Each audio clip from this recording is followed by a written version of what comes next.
Hello again. Week 3, 3-week recap. Not so much recap, I don't want to talk about the same things I talked about before, but just kind of review, if you like. Difficult week this week, the topics, none of them are easy to talk about. But they have to be talked about, you know. None of them are easy to be, whatever we're talking about them, they're so difficult to experience and to live through. So, you know,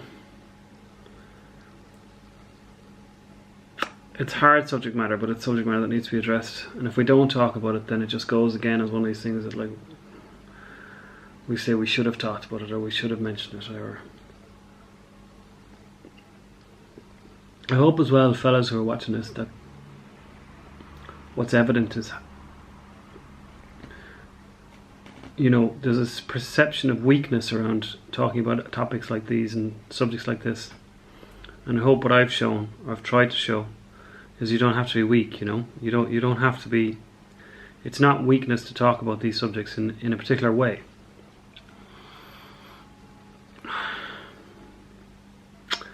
I've made the best coffee I've made myself in about 3 weeks, so it must have been in the air.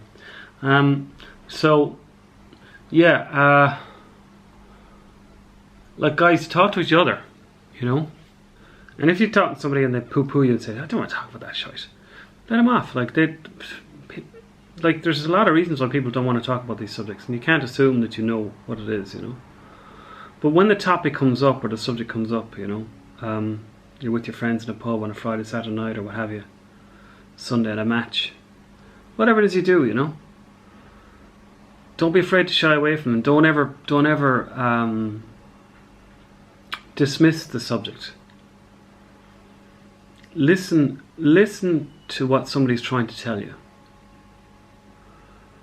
You know, oftentimes the cry for help, if you like, that I talked about generally, but it's actually hidden within another statement. And I know actually that it is, because I've done it myself. I know I've said things to people and I want them to pick up on the nuance of what I've said. I'm trying to think of an example now.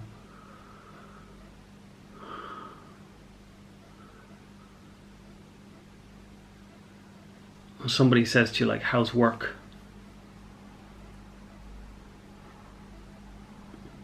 I suppose I'm kind of lucky in a sense, and forgive me for this, right? Like, well, you know, maybe I shouldn't apologise for what I mean. I am kind of lucky in the fact that, like, I have got friends who say to me, how are you? And when I say, I'm kind of like to say, no, how are you? How are you, like, mentally? How are you getting on? How are you working things out? How are you think? So, you know, I do get asked that, if you like. I'm trying to think when I was younger what I would have said. I would have said things like, people say, like, how are you? You know, it's been a hard week, but we'll get by. Or, not feeling great today, but you know, I'll survive.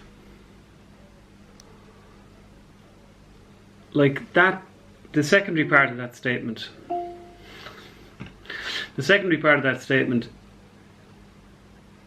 is not the important part. The I'll survive part is not the important part. It's the first part. I'm not feeling great.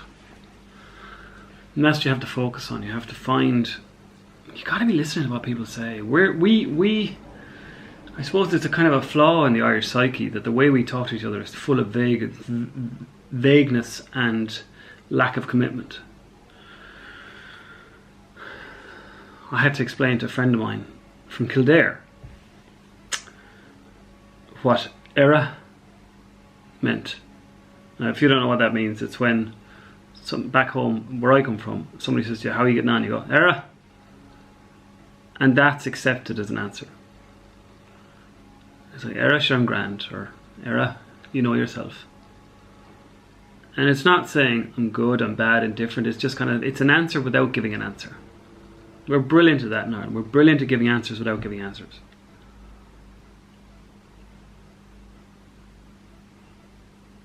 So it's up to us to recognise that that's what they are. They're non-answers.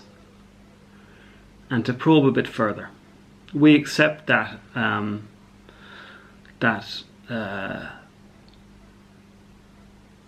non-committal answer far too easily. And we actually don't want to talk to each other. A great example is, how are you? Pass each other in the street. Well, how are you? How are you? Nobody actually wants to answer that question. Nobody actually wants to know, how are you? It's a form of saying hello without saying hello. The French have it as well. Ça va. Ça va is the same thing. It's how's it going? My ex-wife from Montenegro tells me the same thing in Montenegrin. Kakos. How are you? But nobody actually sticks around and waits to hear the answer. Because we don't want it. We don't really want to know what's going on. We're kind of asking after you, not how are you. Now, you ask my dad how you are. You get a litany of, well, my knee is knackered and my head is fecked, and But that's okay. That's what makes him unique. So, but we really don't seem to care as a society. I am firmly convinced that based on what's going on with Trump in America, with the lack of compassion for the Black Lives Movement in certain quarters, the lack of compassion towards LGBT rights in Poland, the lack of compassion towards trans rights in the UK, the lack of compassion towards what's going on with the direct provision and travellers' rights in Ireland. You'll see the common theme there. We have lost our compassion. Not all of us, but I do think that a lot of people have lost their compassion. They've lost their care for fellow man. They've lost their care for each other. People don't check on their elderly neighbours anymore. People don't hold doors open. They don't carry bags of shopping, Things that we used to call chivalry. Realistically now, it's just compassion. It's just thinking about your fellow human beings. And it's what annoys me. Found myself sitting in a car park in Lidl, trying to giving out to myself because of the expectation I have of other people to wear masks. How angry it made me to see other people not wearing masks during this. If you're watching this in the future, it's during the COVID-19 pandemic. And I'm getting angry at myself because I'm trying to change the world. Why am I trying to do that? Why am I putting myself under that kind of stress, So, I think that's the thing we need to do, lads. I think we need to find our compassion. We need to rediscover it. We need to find a way to be more considerate towards our fellow humans. Everybody's far too selfish. And selfishness is okay to a degree. I mean, we all have to do it. You have to look after yourself. You have to think about yourself. You have to think about your own family. You can't be 24/7 thinking about everybody else. But I do think that we need to spend some time thinking about other people, Just being conscientious of the fact that there are other people on the planet that we need to be supportive of, and we need to be aware of, and we need to assist, and we need to talk to, and we need to be thoughtful of. And that starts at home. One of the weird things that's happened to me is, as my daughter's gotten older, she's into Michael Jackson, which is great. But I've noticed I'm listening to the lyrics of his songs and the stuff that we missed back in the 80s. I'm sure if you were a Jackson fan, you knew it. But I mean, I wasn't very much, so I wasn't listening to the lyrics of his songs. But songs like Black and White, Man in the Mirror, Earth Song. Well, very, very powerful lyrics, very prescient lyrics, very ahead of their time.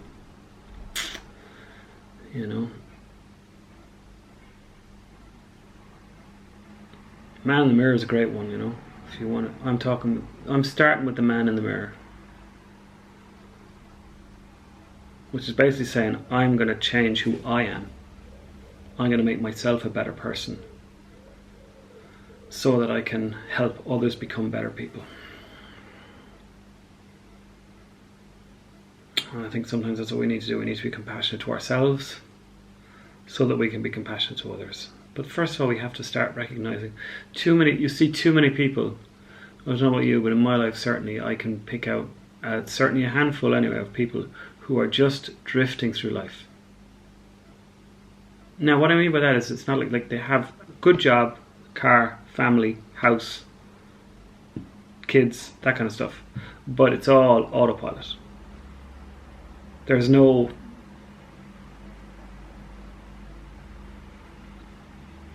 Their happiness is based on their expectation of happiness. Sometimes it's enough for people, don't get me wrong. I'm not having a dig at them. If that's all they want, that's fine. But other people, when you look at it from the outside in, you can see that actually they're profoundly unhappy because they're living an ideal of what society thinks you should do, as opposed to living for themselves, doing what they want to do. And it could be something as simple as jumping out of a fucking plane. You know, it could be something as simple as that. It could be jumping.